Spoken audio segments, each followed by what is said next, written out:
അസ്സലാമു അലൈക്കും വറഹ്മത്തുള്ളാഹി വബറകാതുഹു. ഖുർആൻ പഠനം സൂറത്തു അബസ 30, 31, 32 സൂക്തങ്ങൾ.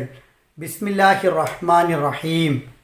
വഹദായിഖ ഗുൽബ, ഇടതൂർന്ന തോട്ടങ്ങളും, വഫാകിഹതൻ വഅബ്ബ, പഴങ്ങളും പുൽപ്പടർപ്പുകളും, മതാഅൻ ലക്കും വലിയ അൻആമിക്കും, നിങ്ങൾക്കും നിങ്ങളുടെ കാലികൾക്കും വിഭവമായിട്ട്.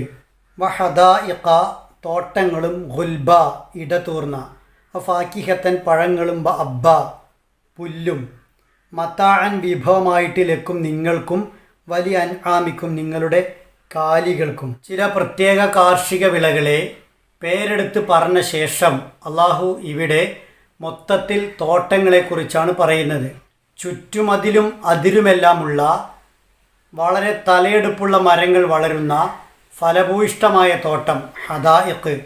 അവിടെ മരങ്ങൾ മുറ്റി വളർന്ന് ഇടതൂർന്ന് നിൽക്കുന്നുണ്ടാകും. അത്തരം തോട്ടങ്ങളും അള്ളാഹുവാണ് ഉൽപ്പാദിപ്പിച്ചത്. ഫാക്കിഹത്ത് എന്ന പ്രയോഗം മൊത്തത്തിൽ എല്ലാ പഴങ്ങളെയും ഉൾക്കൊള്ളുന്നു. മുകളിൽ പരാമർശിച്ച പഴങ്ങൾ ഉൾപ്പെടെ ഭൂമിയിൽ മനുഷ്യന് ഉപകാരപ്പെടുന്നതും മറ്റു ജീവജാലങ്ങൾ ഉപയോഗിക്കുന്നതുമായ ഏതെല്ലാം പഴങ്ങളുണ്ടോ എല്ലാം ഉൾക്കൊള്ളുന്ന പ്രയോഗമാണ് ഫാക്കിഹത്ത്. അത് അള്ളാഹു നൽകിയതാണ്. ഓരോ രാജ്യങ്ങളിൽ വ്യത്യസ്ത പഴങ്ങളുണ്ടാകും. ഒരു രാജ്യക്കാർ മറ്റൊരു രാജ്യത്തെ പഴം കണ്ടിട്ട് പോലും ഉണ്ടാകില്ല. അത്രത്തോളം വൈവിധ്യങ്ങൾ പഴങ്ങളിലുണ്ട്. അങ്ങനെയുള്ള മുഴുവൻ പഴങ്ങളും അതിൻ്റെ എല്ലാ രുചി വൈവിധ്യത്തോടെയും നിറവൈവിധ്യത്തോടെയും നൽകിയത് അള്ളാഹുവാണ്. ധാന്യവും മുന്തിരിയും പച്ചക്കറികളും ഒലീവും ഈത്തപ്പഴവും ഇടതൂർന്ന തോട്ടങ്ങളുമെല്ലാം പരാമർശിച്ച ശേഷം പഴങ്ങളെക്കുറിച്ചുകൂടി പറഞ്ഞ് ഇവിടെ അള്ളാഹു അബ്ബ എന്ന വാക്ക് ഉപയോഗിച്ചിരിക്കുന്നു. പുല്ലാണ് അതുകൊണ്ട് ഉദ്ദേശിക്കുന്നത്. കാലികൾ ഉപയോഗിക്കുന്ന ഭക്ഷണം എന്ന നിലക്ക് മനുഷ്യർക്ക് ഏറ്റവും ഉപകാരപ്പെടുന്ന കാലികളെ കൂടി പരിഗണിച്ച് അവരുടെ ഭക്ഷ്യവിഭവത്തെ അള്ളാഹു ഇവിടെ പ്രത്യേകം പരാമർശിച്ചിരിക്കുകയാണ്. ഇതെല്ലാം മതാഅൻ ലക്കും വലിയ അൻആമിക്കും, നിങ്ങൾക്കും നിങ്ങളുടെ കാലികൾക്കും വിഭവമായിട്ടാണ്. നിങ്ങൾ ഉപയോഗിക്കുന്ന നിങ്ങളുടെ ആവശ്യത്തിന് വേണ്ടി നിങ്ങൾ വളർത്തുന്ന കാലികൾ, ഇവക്കെല്ലാം വിഭവമായിട്ട് ഉപയോഗിക്കാവുന്ന ഇவ்விധം വസ്തുക്കളൊക്കെ അമ്പത്തിന, നാമാണ് മുളപ്പിച്ചത്. ഇതിൽ മറ്റൊരാളുടെ കൈകളുമില്ല. ഏതൊരു റബ്ബ് നൽകിയ വിഭവങ്ങൾ ഉപയോഗിച്ചാണോ നിങ്ങൾ ജീവനും ജീവിതവും നിലനിർത്തുന്നത്, നിങ്ങളുടെ കാലികൾക്ക് ആഹാരം നൽകുന്നത്, ആ റബ്ബിൻ്റെ എല്ലാ വിഭവങ്ങളും ഉപയോഗിച്ചുകൊണ്ട് അവനെ ധിക്കരിക്കുക എന്നത് ഒരിക്കലും ഭൂഷണമല്ല. അവനെ ഇതെല്ലാം നൽകിയ ദാതാവെന്ന നിലയിൽ അംഗീകരിക്കുകയും അവനോട് നന്ദി കാണിക്കുകയും വേണം. ധിക്കാരത്തിനും അഹങ്കാരത്തിനും അവനെ തള്ളിപ്പറയാനും വേണ്ടിയല്ല ഇതൊന്നും അള്ളാഹു നൽകിയത്. നിങ്ങൾ അവനെ കണ്ടെത്താനാണ്, ഇതിലൂടെ അവനിലേക്ക് എത്തിച്ചേരാനാണ്. സൂക്തങ്ങൾ പാരായണം ചെയ്യുമ്പോൾ ശ്രദ്ധിക്കേണ്ട കാര്യങ്ങൾ: 4 അക്ഷരങ്ങൾ പ്രത്യേകം ശ്രദ്ധിച്ച് ഉച്ചരിക്കുക.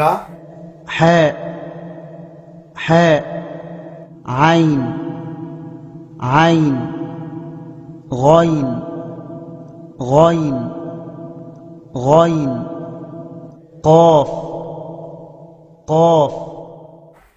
ഹദായിഖ, ഒരൊറ്റ വാക്കിൽ മദ്ദിൻ്റെ അലിഫും അതേ വാക്കിൽ തൊട്ടുടനെ ഹംസും വന്നിരിക്കുന്നു. നിർബന്ധമായും 4 അനക്കം നീട്ടുക. മദ് വാജിബ് മുത്തസിൽ. ഫാക്കിഹതൻ വ അബ്ബ, തൻവീനിന് ശേഷം വാവ് വന്നിരിക്കുന്നു. കൂട്ടിച്ചേർത്ത് മണിച്ച് ഓതുക. ഇദ്ഗാം ബിഗുന്ന. മതാഅൻ ലക്കും, ഐനിന് തൻവീൻ വന്നു, ശേഷം ലാമ് വന്നു.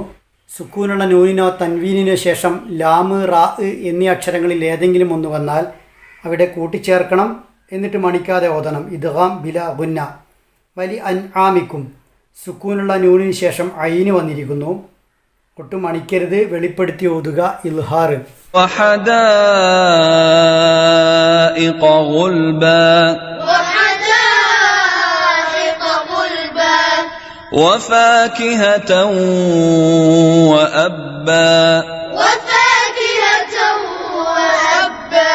متاعا لكم ولأنعامكم.